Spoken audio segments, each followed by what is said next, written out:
Hey Rick, David Trungill here. So I'm going to start this lesson by taking a look at your swing from the down the line view, and we'll talk about some drills that will help and then show you a comparison to a couple of PGA players. So let's take a look at your swing from this view.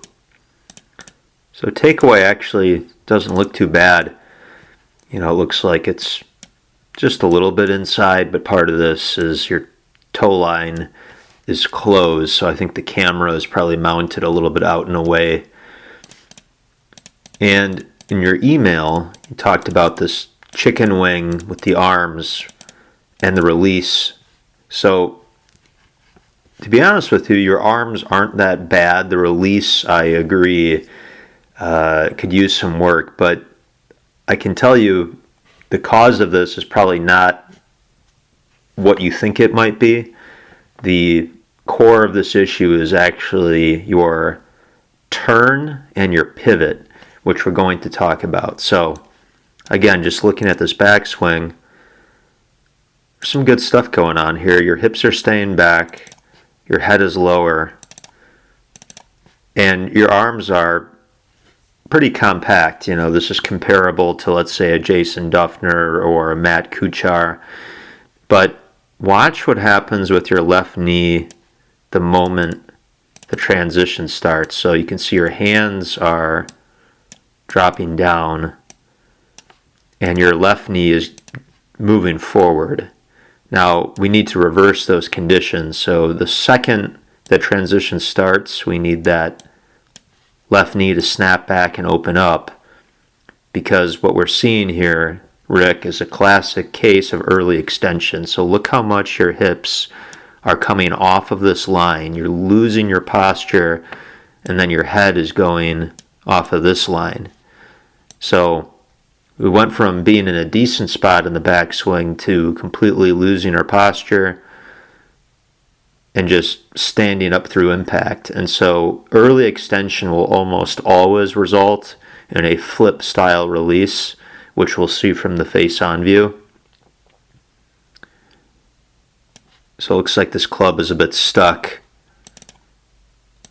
So sometimes the ball might go straight, sometimes it might go left, sometimes it might go right. So what can we do about this? Well, let me show you something that's kind of neat. So one thing you can do indoors as much as you want is, this is me by the way, so I have a golf club across my chest, and as you can see my head is against the wall, and what I'm doing here is exaggerating a nice steep turn, create some depth so that the hips go back, but most importantly that head is staying against the wall. So again, notice in your own swing your head goes down, right? However, on the way down, we want to keep our head against that wall and really exaggerate this tilt. Now, it doesn't have to be this extreme. This is just all about exaggeration, right? When you actually, let's draw a line, the back of my hips here. So again, the right glute goes back, and then the hips stay back going down. Now, when you actually hit the ball, that might be a little bit much in terms of strain on your back. So it's, again, just something to rehearse over and over. So now what I'm going to do is, you can see an overlap of Cameron Champ, top 100 player in the world on tour.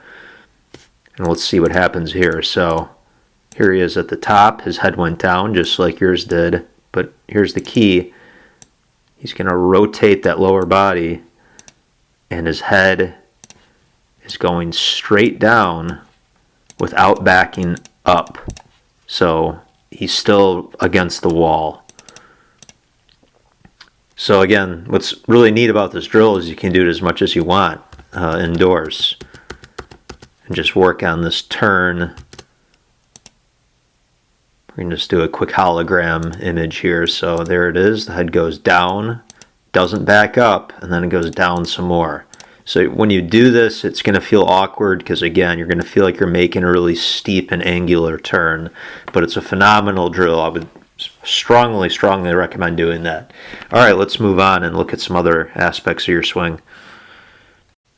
All right, so from the face-on view, grip looks good. At your setup, I wouldn't mind you having a little bit more weight on your trail leg. Looks like you had to estimate maybe 60% of your weight is on your front foot and 40 is on your back foot. So if we could get that closer to 50-50, that would be good.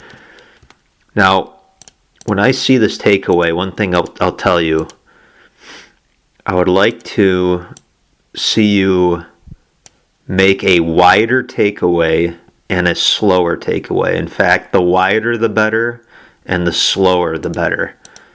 So what's happening here is you're picking the club up a little bit, and you're not getting a whole lot of width, meaning there's not much space in between the right elbow and the body. So usually at this point, if we look at your shoulders, there's not much of a shoulder turn going on. So the pivot and the shoulder turn are correlated. And again, I'll get to the PGA examples coming up here. But that's the main thing. So once you get a little more weight on your right side, at setup, I'd like to see you take the club back wider and turn more. And so this idea of turning, you can feel like your right shoulder is being pulled towards the target. So again, I like this action when your head's going down and you're not leaning or swaying off the ball too much. That looks fine to me. Just would like to see a better turn. And again, a little more weight going to your right. So again, your left side is staying braced up against that yellow line, where over here there's a tiny little gap you're creating. So again, at setup and then just during the turn in general, a little more right load I think would help. But from here, this isn't a bad position. It's just this transition that's, I think, really costly, where again, watch your head. It's going to go up dramatically.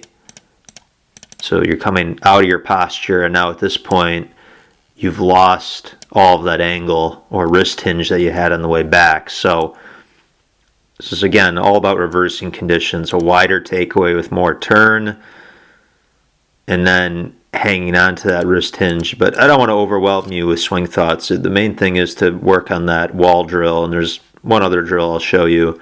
But if you make a better turn and a better pivot, part of this will just happen automatically, where you don't have to worry about, losing this angle, this early extension problem. You're doing a nice job of making a lateral shift here. Check that out. So your hips are definitely shifting towards the target that way, which I really like. So well done there. But again, at impact, trying to catch the frame here. Yeah, so this is definitely a flip style release. So ideally and you're aware of this because you're a smart guy and you know a thing or two about the golf swing, which is good. When you're coming in, ideally you would like to see shaft a little bit more like that. And then one last comment before I get to the PGA examples and show you one other drill that will help. I'm looking at notice how your eyes are still pointing down. Don't be afraid to let your head turn a little bit more and follow the ball, because what will happen if your head and eyes stay riveted towards the ground after the ball's already gone is it's going to limit the amount of rotation in the upper trunk. So your upper trunk is attempting to turn that way, and your neck is in the opposite direction, so it just creates tension on the body and hinders the process of opening up. Alright, so let's show you a couple of PGA swings and then one or two more things before I sign off. Alright, so Anthony Kim is one of my favorite players, even though he's off the tour. Boy, did he have a good swing. So watch this. So takeaway right up the plane. But let's keep our eye on the back of the hips. You can already see he's gained a little bit of depth here. And we're going to watch the head. All right, so again, if his head was up, against the wall, right? It's the brim of his cap is staying out, the head's going down, and the plane is perfect. Now watch this in transition. So remember what I talked about with this left knee? So watch the second the downswing starts, that knee is going to retract. So he's really opening up the hips. And now his left glute we can start to see, so he's really gaining depth there.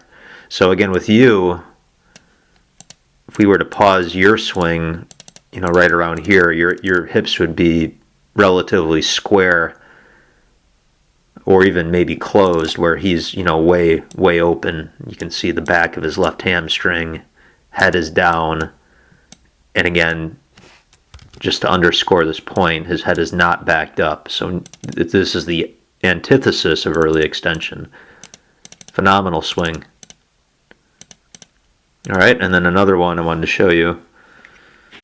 So we're looking at Tommy Fleetwood, you might know, top 100 player in the world. Now, this is what I was referring to in the takeaway. He does a brilliant example, sets a great example of width. I mean, this is really, really good. So just watch this. So the arms are swinging away from the body, and again, make sure you do this nice and slow, and creating tons of space between the right elbow and his side. And then look how much shoulder turn he has. So here's his left shoulder and his right shoulder, and his left arm is not even parallel to the ground yet. So he's making a phenomenal golf turn. And then on the way down, that right elbow is going to dig in. He's going to just hang on to this angle. So, you could try and artificially force this by just hanging on to the wrist hinge, but I would just really work on the turn and the pivot first. You can't stand over a golf ball and have 5 swing thoughts at once. You want to have 1 or 2 swing thoughts at a time, no more than 2 ever. And then once something becomes a habit, then you can work on the next element. That's the way I was taught.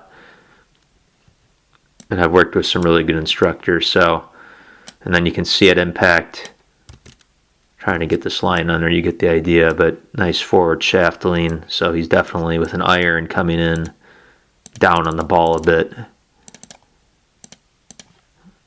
Really great swing. The only thing I would say he's doing is not loading quite as much weight to the right as you'll see with other tour players. But the main thing is he's able to get away with it because his head is going to stay back. And that's not going to compromise loft. But anyways, kind of a pointless, no need to complicate this with a discussion on that. Main thing is nice wide takeaway and slow, and keep working on that turn. So let me close this out by showing you one more drill that will help with the pivot. Alright, Rick, so final segment here of the lesson. This is me. You don't have to be in a gym, but this is another great drill you can do. It involves a wall. This time you want to find the corner of a wall in your house or apartment, and you're going to park your hips against that. And the idea here, again, is to keep your hips this time back throughout the entirety of this turn. And you can just use a golf club across the chest. That's fine. I'm using, a bar there that I found in the gym. But again, the main thing is head's going down, hips are getting deeper. And now watch this. On the way down, right, I'm keeping the hips back, and that head has gone even farther down without backing up. So you can imagine if there was another wall here, I'm staying against it. And then just to hammer this point one more time, let's watch the left knee. So there it goes. Immediately it's going to fire back. So the hips really need to initiate the hips need to start the downswing, It's a trigger motion. And that's what initiates the transition and the downswing, so that if I were to hit the ball right now, you can see my left leg is nice and straight. We can see the back of my left hamstring. Just how you saw in that Anthony Kim clip that I covered a few minutes back. So another great drill to do. So you can use the wall in two different ways. Work on that takeaway. Remember, no more than 2 swing thoughts until something becomes a habit, and then you can work on the next item. But hopefully these drills help. Let me know how this goes. Look forward to hearing from you. All right, Rick. Thank you.